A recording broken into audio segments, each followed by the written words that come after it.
Bonjour, sacré féminin, sacré masculin. Tu vois, je me suis confortablement installée et aujourd'hui, je vais te faire une vidéo qui est complètement différente. Je suis pas appelée ces derniers jours à prendre mes cartes, notamment à travailler avec le grand jeu de Mademoiselle Lenormand. Notamment parce que je suis en pleine préparation d'une formation sur ce jeu. Une formation qui ne sera pas gratuite, hein, elle demande du temps, du travail et de l'énergie. Et voilà, avec toute l'expérience en tant que médium cartomancienne et aussi en tant que consultante avec ce jeu. Voilà, cela va demander du temps et puis aussi ce désir de transmettre ce que je sais, ce que j'ai appris aussi avec ce jeu et dans un désir de toujours t'aider à être en connexion avec ta guidance personnelle, à pouvoir la reconnaître, la développer et l'utiliser, te faire confiance dans ça.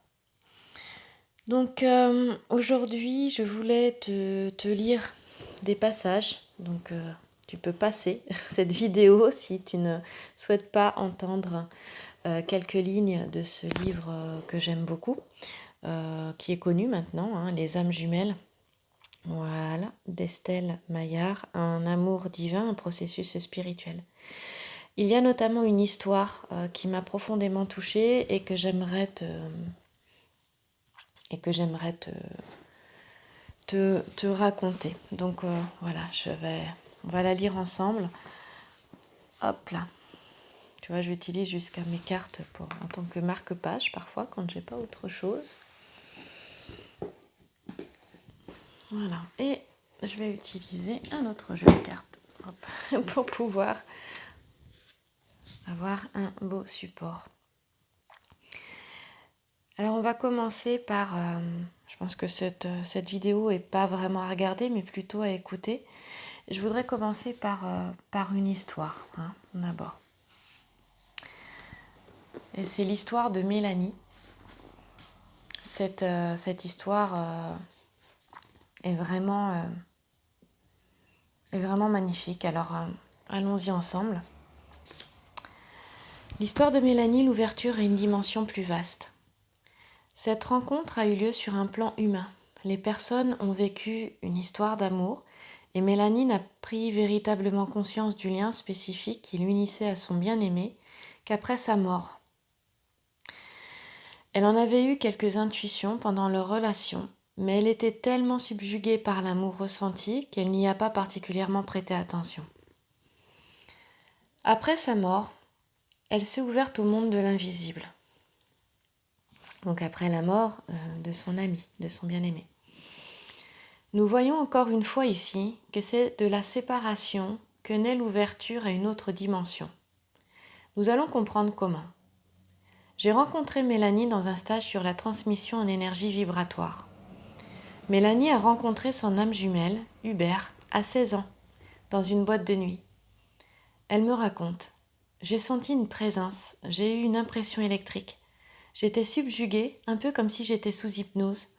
On a dansé ensemble. On était comme deux aimants. Quelque chose de dense qui se réunit. Pendant 3 ans, je l'ai retrouvée tous les étés pendant lesquels nous vivions une histoire d'amour. Jusqu'au 4e été. Je suis arrivée dans le village où je le retrouvais habituellement. Les cloches sonnaient. C'était lui qui se mariait. Je l'ai vu en blanc, pourtant il n'était pas habillé en blanc. Et je me suis effondrée. Le ciel tombait sur ma tête. 15 jours après, je rencontrais mon mari.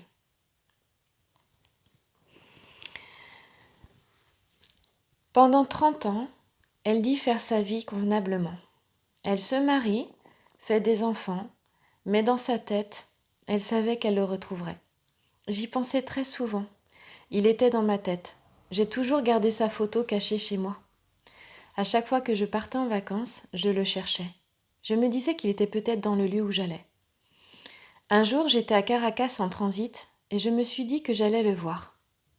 Plus tard, j'ai su qu'il était à Caracas au même moment je l'avais senti. Elle savait qu'elle le retrouverait après ses 50 ans. ce qui effectivement fut exact, car elle le revit dans sa 51e année. La deuxième rencontre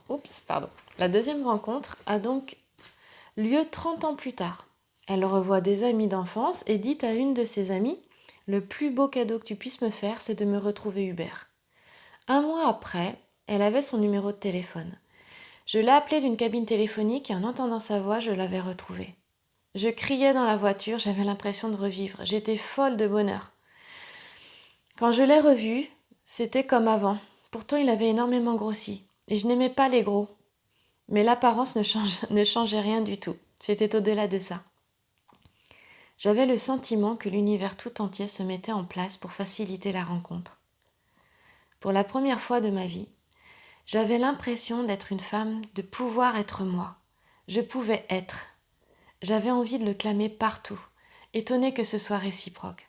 C'était trop beau, presque inimaginable. Rien d'autre n'avait d'intérêt. Elle décrit son histoire comme une magnifique histoire d'amour qui touche l'être, mais difficile à concrétiser. Elle me dit c'est une histoire intense, authentique, pleine. On vivait les moments ensemble, pleinement. Tout était d'une intensité palpable. On aurait dit que j'étais avec Dieu. Elle a reconnu cet amour comme une histoire difficile sur terre parce que trop intense. Elle me raconte « Je ne supportais pas de ne pas être avec lui tout le temps. Dès que je n'étais pas avec lui, j'avais très vite des crises de larmes. » Rétrospectivement, elle se rappelle des signes qui montraient la spiritualité du lien. Nous, on vient d'avoir un signe, là. Elle se rappelait des signes, qui montraient la spiritualité du lien, et pourtant, ni l'un ni l'autre n'était ouvert à cette dimension. Il parlait beaucoup d'éternité et de Dieu, comme s'il y avait quelque chose qui s'ouvrait en lui, alors qu'il n'était pas du tout là-dedans. Il me disait « Je suis dans mon cœur d'enfant, je pleure tout le temps depuis que je t'ai retrouvé. Comment arrives-tu à remplir tout l'espace que les dieux eux-mêmes n'ont jamais réussi à combler ?» Elle se souvient d'un jour où ils étaient tous les deux l'un à côté de l'autre. On était en fusion, une sensation d'être un. J'étais dans un bonheur incommensurable. Il y avait quelque chose entre nous qui était magnétique. Et là, je me suis dit que c'était une question d'âme. Alors moi, je ressens énormément de frissons en lisant ces lignes. Cette histoire a été très courte dans sa vie puisqu'elle n'a duré que 3 ans. Mais pour elle, c'est toute sa vie. Cette rencontre m'a permis d'être qui je suis vraiment. Cela m'a aidé à lâcher mes certitudes et ne plus juger les apparences. Je vais répéter ce qu'elle dit. Elle dit « Cette rencontre m'a permis d'être qui je suis vraiment. Cela m'a aidé à lâcher mes certitudes et ne plus juger les apparences. » Et je vais le répéter une 3e fois parce que je crois que c'est très important. Cette rencontre m'a permis d'être qui je suis vraiment. Cela m'a aidé à lâcher mes certitudes et ne plus juger sur les apparences. En effet, son âme jumelle meurt 3 ans après leur retrouvaille d'une crise cardiaque. Elle me raconte « Le plus dur, ça a été sa mort. J'aurais préféré que toute ma famille meure plutôt que lui. Quand je l'ai vu dans le cercueil, je voulais me mettre dedans et m'allonger à côté de lui. J'étais bien avec lui, même s'il était mort. Je ne cessais de répéter « Pourquoi tu es mort ?» Il était malade du cœur depuis longtemps, mais je pense qu'il ne pouvait pas mourir sans m'avoir revu. Depuis, Mélanie a des signes de lui. Elle a mis quelques années à faire le deuil, mais quand je l'ai rencontrée, de l'eau avait coulé sous les ponts. Elle avait réussi à transmuter sa peine en une véritable renaissance. Elle m'a expliqué « Aujourd'hui, je le vis comme un grand cadeau. J'ai une connaissance de la vie avec un grand V que je n'avais pas avant. » Je fais une petite pause, j'ai les larmes qui me montent en fait. J'ai l'impression que les gens me perçoivent positivement. Je me sens à ma place. Je trouve les bons mots. Je suis branchée, réceptive à tout. J'ai l'impression que les gens me perçoivent positivement. Je me sens à ma place. Je trouve les bons mots. Je suis branchée, réceptive à tout. Et regarde à quelle page se situent ces lignes. Tu vois ? J'ai pas fait exprès, je l'ai même pas vu en plus, de te lire cet extrait. Je continue. Elle me dit recevoir régulièrement des signes de lui et être consciente que c'est un lien d'éternité. C'est un lien qui m'a fait découvrir la vie après la mort, l'invisible, l'énergie, les anges, tout ce qui est primordial. C'est un lien qui n'a pas besoin de matériel pour exister. Il est spirituel, ésotérique, mystique. Il est indestructible. Cela m'a apporté d'être ouverte à l'univers avec des questions et des réponses. Je ne croyais en rien, maintenant je crois en tout. Cette rencontre m'a ouvert la dimension de Dieu. Alors remplace Dieu par autre chose, si tu veux. Alors que les religions m'empêchaient de le concevoir. Pendant les deux premières années, elle ne fait que pleurer. Quelques mois après sa mort, elle va pour changer ses draps et découvre l'ombre d'une silhouette rouge sur son lit. Elle est intriguée et appelle son mari qui lui dit « c'est lui ». Ce qui est extraordinaire, c'est que son mari a été à ses côtés, son mari qui était certainement une âme sœur, qui est certainement une âme sœur, est resté à ses côtés et a connaissance, avec connaissance de lien. Moi, ça me parle puisque je suis avec quelqu'un avec qui c'est très fort. Ce n'est pas mon âme jumelle ou ma flamme jumelle. Mais c'est très fort et ces lignes en fait me touchent forcément toutes particulièrement puisque lui aussi est tout à fait au courant de ça et avec aussi parfois des questionnements certainement et où je lui transmets aussi justement ces textes-là. Pas pour l'embarquer là-dedans, mais plutôt pour qu'il y ait une compréhension de ce qui se vit. Et pour moi, c'est par respect aussi. Et ça, c'était bien sûr, depuis le début, c'était important pour moi. Donc je trouve ça magnifique, cet homme qui est à ses côtés. Et quel chemin ils ont dû faire ensemble, en fait, c'est incroyable. C'est vraiment une belle histoire. Alors je continue, sinon je vais me laisser submerger par l'émotion. Pourtant, son mari n'est pas du tout porté sur l'ésotérisme, mais admet l'étrangeté de leur lien. Voilà, parce que c'est ça. Un jour, après avoir lu un livre sur la communication avec les défunts, elle lui dit en colère « Si tu es si malin que ça, appelle-moi ». Elle part se promener dans la forêt et entend la sonnerie d'un téléphone. Un téléphone était abandonné en plein milieu des champs. Bien sûr, ce n'était pas lui, mais c'est évidemment troublant. Une autre fois en vacances, elle lui demande un signe. Elle lui dit « Montre-moi que tu es là » en me faisant un signe avec un ange et un cœur. 10 jours plus tard, en face de sa caravane, un couple d'Allemands s'installe et la femme peint un tableau d'un ange qui porte dans sa bouche un cœur. Elle m'a raconté beaucoup d'autres anecdotes où, à sa demande, un signe apparaît. Voilà. Récemment, elle a eu sur son téléphone portable la phrase « Ne t'inquiète pas, je vais bien » qui s'affiche comme si elle avait elle-même écrit ces mots.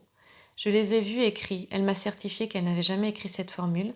Je la crois complètement, d'une part parce que c'est une femme sensée, d'autre part car j'ai fait l'expérience moi-même d'un phénomène étrange avec un portable. J'étais en relation avec un homme dont j'ai eu pendant quelques semaines la sensation d'être amoureuse, même si j'étais rattrapée par une énergie morbide. Je lui écrivais par texto mes sentiments qui ne sont jamais arrivés jusqu'à lui. Nous avons comparé ensuite nos portables. Le début du texte que j'avais écrit apparaissait correctement, mais la partie où je me disais être amoureuse de lui était remplacée par des mots d'un texto précédent. Tout cela pour dire à quel point l'énergie a un réel impact sur le monde matériel. Aujourd'hui, même si Hubert n'est plus vivant physiquement, elle continue à être très en contact avec lui d'âme à âme. Et elle a pu constater à maintes reprises la matérialité de leur lien énergétique. Elle conclut en me disant « Cette rencontre m'a montré que la vie a un sens, mais que nous n'en avons pas toujours conscience, qu'il n'y a pas de hasard, que l'on n'est pas maître de ce que l'on fait. Lorsque l'on suit ce fil, où tout est harmonieux, on sait que l'on est sur notre bon chemin. Tout est orchestré, ce qui doit se faire, doit se faire. » Tout est orchestré, ce qui doit se faire, doit se faire. Lorsque nous avons parlé ensemble, Elle me dit ne pas avoir mis les mots âme jumelle jusqu'à présent, mais reconnaître que cela lui parle vraiment. Elle me dit c'est un lien éternel. On est l'un dans l'autre, on est l'un l'autre. On est l'autre, pardon. On est l'un dans l'autre, on est l'autre. C'est une histoire qui nous transforme, un lien évident, un lien qui dépasse l'entendement et qui s'inscrit dans l'harmonie. J'ai le sentiment que notre lien d'âme existe depuis le début des temps, qu'il a toujours été et qu'il sera toujours. Je pense que l'on a toujours été ensemble et que l'on s'est déjà retrouvé dans d'autres vies. On est toujours en train de se chercher. C'est quelque chose qui me parle énormément puisque c'est ce que j'ai toujours ressenti en ce qui concerne ma flamme jumelle. Et c'est justement parce que j'ai toujours ressenti ça depuis petite que je vois moi dans mon histoire personnelle. C'est presque comme si j'avais du mal à concevoir que cela était possible, on va dire physiquement.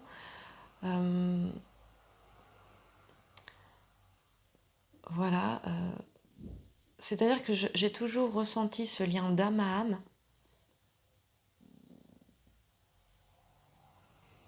Que je me rends compte aujourd'hui que j'ai du mal à le concevoir vraiment physiquement dans la matière. Voilà. Et pourtant, il y a une partie de moi qui le souhaiterait. Et une autre partie de moi qui...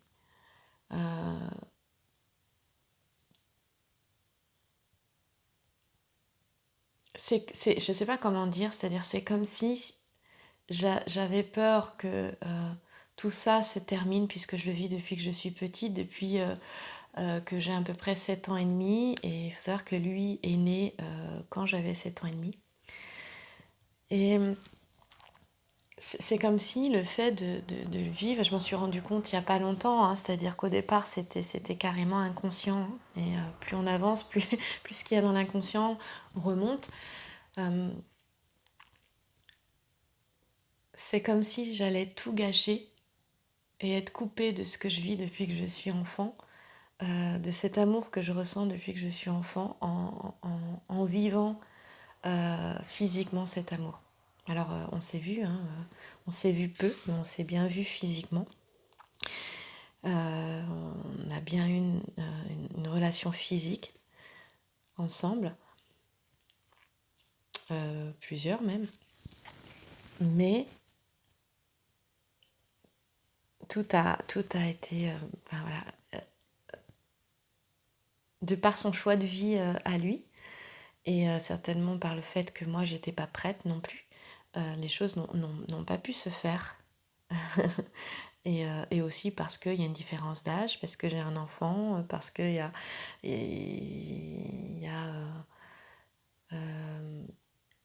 un entourage qui est différent aussi. Enfin, je pense que tu connais ça, hein, toi qui regardes, en ce qui concerne les flammes jumelles ou les âmes jumelles. Voilà. Et il y a cette dimension-là, en fait, cette dimension spirituelle des flammes jumelles, je pense qu'elle n'est pas au niveau de l'âme. Vraiment, l'âme prend les commandes. Et j'aime ce livre d'Estelle Maillard parce qu'elle en parle, parce que je me suis tellement penchée sur le côté psychologique, sur le côté énergétique, sur le côté psychologique pour comprendre, évidemment. Parce que même quand on a une spiritualité, ben en avançant, en prenant de l'âge, on s'ancre quand même, hein, on ne reste pas au perché. Donc on cherche à comprendre avec les outils de ce monde ici. Mais n'empêche que intérieurement, j'ai toujours bien ressenti que tout se passait au niveau de l'âme. Hein. Donc tout doit être relié.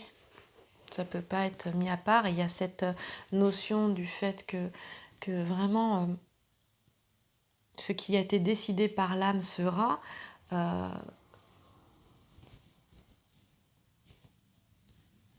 Que j'entends pas toujours en fait. Et voilà, j'avais envie de te parler de ça Je vais continuer l'histoire pour pas trop me disperser. Alors, elle m'a dit également avoir eu le sentiment de l'aimer malgré elle. C'est tellement évident, tellement fort, tellement grand et réciproque. Lui aussi était dans cette interrogation. Il m'a dit que j'étais son unique amour. Quand je l'ai retrouvé physiquement, ce n'était pas mon idéal. Il avait énormément grossi et buvait. Deux choses que je déteste. Pourtant, c'est exactement comme au premier jour. Elle constate encore aujourd'hui de nombreuses synchronicités qui lui prouvent en permanence le lien particulier qu'ils ont entre eux, même si une des deux âmes n'est plus sur Terre. Elle continue à lui parler et lui demande des signes régulièrement. Aujourd'hui, elle continue à vivre avec son mari qui ne l'a jamais quittée, même lorsqu'elle a vécu son histoire avec son âme jumelle. Je fais l'hypothèse que son mari est une âme sœur venue l'accompagner sur son chemin. Elle se sent très connectée à sa propre âme et me dit vivre la vie très sereinement puisqu'elle sait que la mort n'existe pas. Voici l'exemple d'âmes jumelles qui n'avaient pas pour vocation d'incarner leur dimension divine dans cette vie, mais qui se retrouvaient pour s'ouvrir toutes les deux à la spiritualité. Ils se retrouveront certainement dans une prochaine vie pour incarner cette fois l'union sacrée. J'avais envie vraiment de te lire cette histoire parce que elle est magnifique, hein. Mais aussi parce que Estelle Maillard parle de quelque chose qui me parle beaucoup.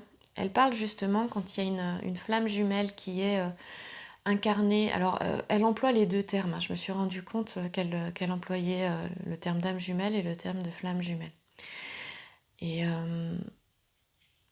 cela étant certainement dû au fait que les âmes jumelles ont une flamme commune. Aussi, c'est peut-être par rapport à ça, à cette notion de feu sacré, qu'elle emploie les deux. Elle parle du deuil que va faire justement la flamme qui reste sur Terre. Et elle parle aussi qu'il y a un deuil à faire également pour deux flammes qui sont sur Terre. Et cette notion de deuil, j'en ai déjà parlé il y a longtemps dans mes anciennes vidéos. Et c'est vraiment cette notion de deuil, je l'ai depuis plusieurs mois déjà maintenant, depuis plus de 6 mois. J'ai créé la chaîne début décembre 2018 et c'est justement aussi suite à cette notion de deuil. C'est-à-dire qu'au fond de moi, j'ai toujours su dans le sens ressenti, senti, que j'avais un deuil à faire, que ce deuil était vraiment important à faire par rapport à ma flamme jumelle. Sauf que je ne comprenais pas dans comment faire ce deuil, oui, mais dans quel sens faire ce deuil? Parce que cette notion, cette relation de flamme jumelle, cette histoire d'âme, moi j'aime bien parler d'histoire d'âme parce que c'est une belle histoire d'âme en fait. Elle est pleine de paradoxes en fait quelque part, donc c'était vraiment pas évident à appréhender tout ça. Et donc j'avais envie voilà, peut-être pour que ce que tu vis soit plus doux, mais aussi peut-être pour les personnes qui pensent être sur ce chemin de flamme jumelle ou d'âme jumelle, et peu importe le nom que tu lui donnes, puissent en fait peut-être s'ouvrir enfin peut-être voir, ou je sais pas, s'ouvrir au fait que c'est au-delà de la personnalité, c'est au-delà de l'amour humain, qui a un véritable processus spirituel aussi également. Et que ça peut être dangereux de se penser dans une relation d'âme jumelle, de flamme jumelle, comme tu veux, alors que tu ne l'es pas. Pourquoi je dis ça? Parce que il y a une personne avec laquelle j'ai pu discuter plus d'une fois, même avoir en guidance, accompagner, et cette personne m'a écrit à plusieurs reprises parce que elle a dû se retrouver en hôpital psychiatrique. Estelle Maillard parle aussi hein, de 2 femmes, je crois. Il y a 2 témoignages de femmes qui ont été en hôpital psychiatrique suite à ce qu'elles vivaient par rapport à cette histoire. Et moi, je pense qu'il faut quand même faire attention. Je suis tombée sur ce terme en 2015-2016 et il n'y avait pas tout ce qui se fait sur Internet, c'est-à-dire que ça commençait sur Internet à peine. Et je pense qu'aujourd'hui,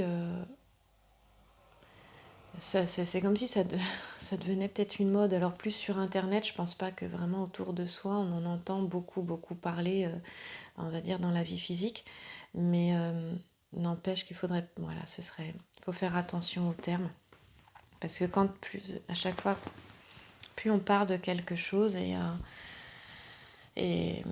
je trouve que, je sais pas comment dire, mais c'est un petit peu comme pendant un temps on parlait beaucoup des pervers narcissiques et le terme est devenu un peu galvaudé et le danger d'être face à une personne qui a cette pathologie a été presque minimisé et du coup je trouvais ça très dangereux et je trouve qu'il est en train de se passer un peu la même chose avec les âmes jumelles ou les flammes jumelles. Je pense qu'il faut faire attention. Voilà. De toute façon, c'est aussi un parcours, comme le dit Adeline Gardinier aussi, je trouve que ça me parle. C'est le parcours du chercheur de vérité, comme le chiffre 7. Et justement, c'est chercher sa propre vérité avec les outils qu'on a la chance d'avoir aujourd'hui, comme ce livre, comme le livre de Fabien Marchand, comme toutes les vidéos des pionniers qui ont commencé à parler voilà, des âmes jumelles, des flammes jumelles, qui est un terme qui est très ancien, beaucoup plus ancien que ça. Voilà, donc j'ai envie de te dire de toujours faire preuve de discernement, de chercher ta propre vérité et de faire attention. Je pense que des fois, ce terme arrive. Des fois, certaines personnes peuvent être dans une dépendance affective et vouloir absolument rester avec l'autre et se dire que c'est son âme jumelle ou sa flamme jumelle. Voilà. Va garder l'autre accroché à cette relation, cette histoire qui est peut-être certainement amenée à se finir, à se terminer. Et donc là, c'est des souffrances importantes pour la personne, mais aussi pour l'être aimé. Voilà, attention à ne pas faire d'ingérence dans la vie de l'autre, à le respecter, à ne pas le harceler. Moi, c'est quelque chose qui est devenu important aujourd'hui et surtout de respecter le choix de vie de l'autre. Ça, c'est important. Voilà. J'aimerais terminer pour toi.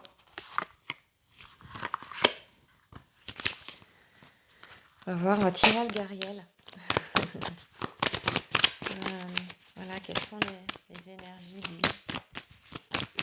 dans ta relation actuelle. Voilà, peu importe le nom que tu mets sur cette relation, on s'en fout. Mais qu'est-ce qui se vit en ce moment, présentement? Hop, ça a sauté dans cette relation. On est sur quelque chose de très mystique, tu vois, avec la chouette. Hein. Je parlais de spiritualité et c'est comme si ici, voilà, on mettait ça vraiment en avant. Chez Algariel, c'est le sorcier aussi, je crois, mais là, ça me parle vraiment plus de spiritualité, de ce côté, de cet aspect d'âme. Donc voilà, il y a ça. Alors, je vais faire autrement. Hop. Ce sera mieux. Ma petite chouette, à moins que j'arrive à trouver pour te la... Est-ce qu'elle va tenir? Oui, elle va tenir.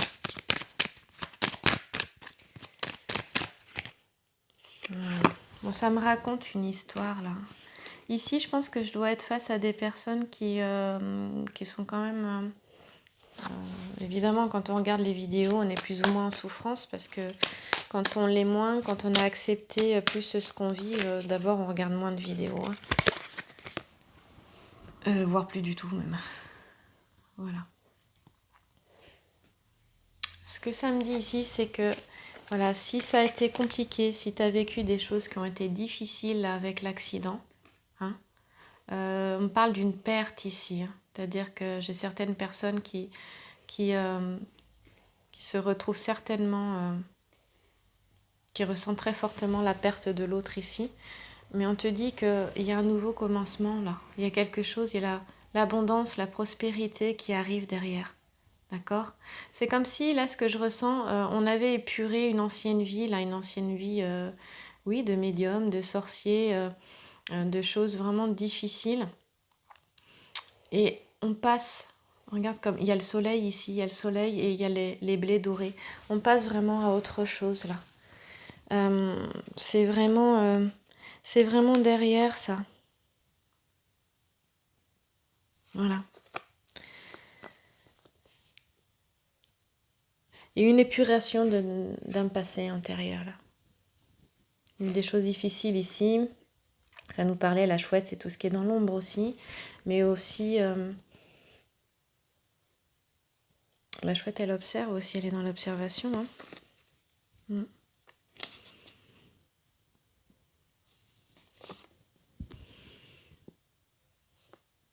Part sur autre chose. Il y a eu peut-être des imprévus aussi ici. Hein, quelque chose qui n'était pas prévu et qui a pu faire souffrir. Mais là, on dit que les choses vont vraiment s'améliorer. Ça touche le travail et la famille aussi, également là. Et on parle de réussite, là. Tout ce qui est famille, foyer et professionnel, on parle de récolte. Hein, c'est les blés, hein, c'est la moisson. Ici, on récolte, en fait, tout ce qui a été semé en arrière, mais tout le travail d'épuration qui a été fait, là. C'est de ça dont ça me parle. Il y a eu, en ce moment, même si c'est difficile en ce moment, pour toi, tu vois, il y a le feu ici, et le feu nettoie, le feu purifie. Il y a une transmutation qui est en train de se faire du passé. Hein, comme un nettoyage karmique.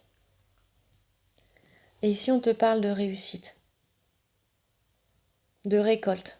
Tu vas récolter ce que tu as semé, de foyer, de travail. Donc j'ai envie de te dire, voilà, si tu souffres trop dans une relation, il est temps de faire le deuil, quelle qu'elle soit, et d'avancer, et d'aller vers la lumière, là, d'aller vers le soleil, d'aller vers toi-même.